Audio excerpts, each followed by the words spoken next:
निघून जातात. उल्हासनगर महापालिकेमध्ये मतदार शोधून दाखवा, मतदार शोधाने 1 लाख रुपये घेऊन जा. मतदार शोधणाऱ्याला मनसेकडून 1 लाखांचं बक्षीस घोषित करण्यात आलं. जिथं घर नाही तिथे मतदार कसे, असा आक्षेप मनसेनं घेतलेला आहे. उल्हासनगर महानगरपालिकेच्या हद्दीतील MIDC आणि अमैडा या कंपन्या बंद पडल्यानं इथे एकही घर नाहीये. मात्र मतदार यादीमध्ये हजारो मतदार असल्याची नोंद आहे. त्यामुळे यावर मनसेनं आता थेट आक्षेप घेतलेला आहे. उल्हासनगर महानगरपालिका क्षेत्रातील हा प्रभाग क्रमांक 1 चा आयडिया कॉलनीचा हा परिसर आहे.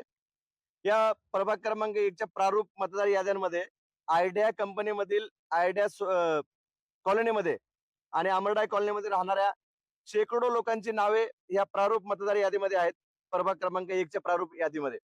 परंतु उल्हासनगर महानगरपालिकेचा निवडणूक विभाग आणि निवडणूक आयोग यांना महाराष्ट्र नवनिर्माण सेनेतर्फे आमची एक विनंती आहे की त्यांनी या परिसरात, ही निर्जन वस्ती आहे,